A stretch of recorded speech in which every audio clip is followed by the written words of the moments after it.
మహాగణుడైన యేసయ్య శ్రేష్టమైన నామములో మీ అందరికి కూడా వందనాలు తెలియజేస్తూ ఈ దిన అనుదిన వాక్య భాగాన్ని చదువుకుందాం. యోబు గ్రంథము 5వ అధ్యాయము 11వ వచనం. అట్లు ఆయన దీనులను ఉన్నత స్థలములలో నుంచును, దుఃఖపడు వారిని క్షేమమునకు లేవనెత్తును. ఈరోజు దేవుడు మనతో మాట్లాడుతున్నమాట, దీనులను ఉన్నత స్థలములలో ఆయన ఉంచుతాడు. ఈరోజు ఎవరైతే దేవుని ఎదుట దీనులుగా ఉన్నారో, దీనత్వము కలిగి ఉన్నారో, దేవుని వాక్యం చెప్తుంది వారిని ఉన్నత స్థలముల్లో ఆయన ఉంచుతాడు అని. ఎందుకంటే అంత మాత్రమే కాదు, దుఃఖపడు వారిని క్షేమమునకు లేవనెత్తుతాడు అంటారు. ఎవరైతే దుఃఖంలో ఉన్నారో, వ్యాధుల్లో ఉన్నారో, కృంగిపోయి ఉన్నారో, వారిని దేవుడు లేవనెత్తేటువంటి వాడిగా ఉన్నాడు.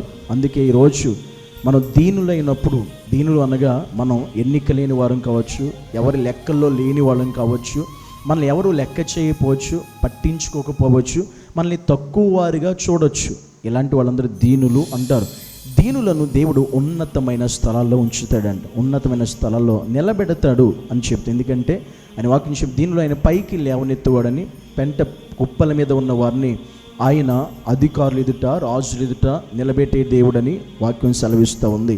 ఈరోజు మనం దేవుని ఎదుట గనక దీనత్వము కలిగి దీనులుగా ఎంచబడుతూ, మనుషుల దృష్టిలో తక్కువ వారిగా ఉంటూ, దేవునికి ఎదుట కూడా దీనత్వము కలిగి దీనులుగా మనం జీవించినప్పుడు, ఇలాంటి ప్రతి ఒక్కరిని కూడా దేవుడు ఒకానొక దినాన ఉన్నతమైన స్థలములో మనం నిలబెడతాడు.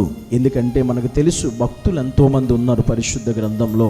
మనకు బాగా తెలిసినటువంటి వ్యక్తి పరిచయస్తుడు దావీదు. మనకు తెలుసు, దావీదుని తండ్రి పట్టించుకోలా, ఒంటరి వాడిగా వదిలేశారు. అన్నలు పట్టించుకోలా, కుటుంబమే పట్టించుకోలేదు దావీదుని. అరణ్యంలో ఒంటరిగా ఉండేవాడు.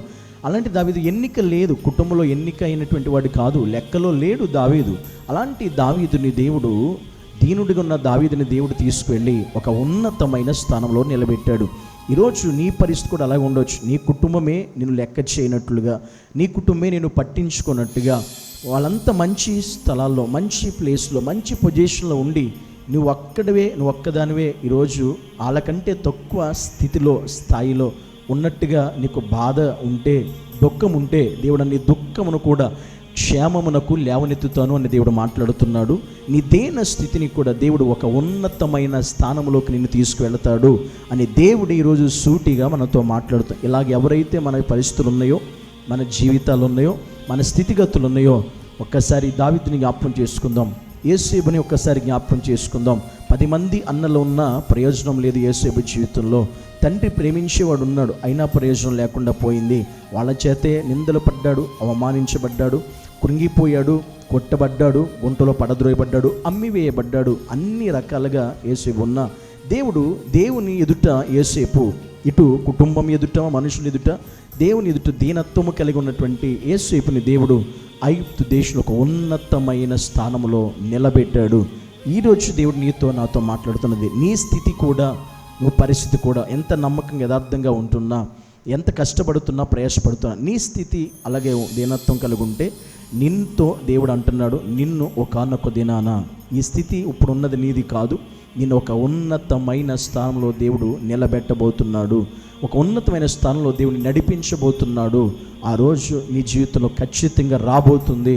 దాని కొరకు దేవునిలో నమ్మకం యథార్థంగా మనం ప్రార్థించుకుంటూ దీనులుగా ఉంటే చాలు, దేవుడు మనల్ని ఖచ్చితంగా నిశ్చయముగా ఒక ఉన్నతమైన స్థానంలో నిలబెట్టుటకు సమర్థత కలిగిన దేవుడు మనకి తోడై ఉన్న విధానం బట్టి ఆ దేవునికే మహిమ కలుగునుగాక. ఆమేన్. ప్రార్థన చేసుకుందాం.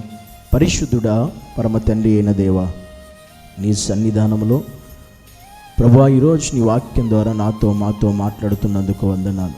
నిజమే ప్రభువా, దీనులను పైకి లేవనెత్తువాడవు, దరిద్రులను ప్రభువా ఉన్నత అధికారులు ఎదుటి నిలబెట్టే దేవుడు. నీ సన్నిధిలోనైనా ఎవరైతే నిజంగా ఈ మాటలు ప్రతి దినము నీ వాక్యాన్ని వింటూ వాటి ప్రకారం ఉంటూ జీవిస్తున్నారో, నిజంగా నీ వాక్యమును వారి పట్ల నెరవేర్చండి, నీ వాగ్దానమును వారి పట్ల నెరవేర్చండి.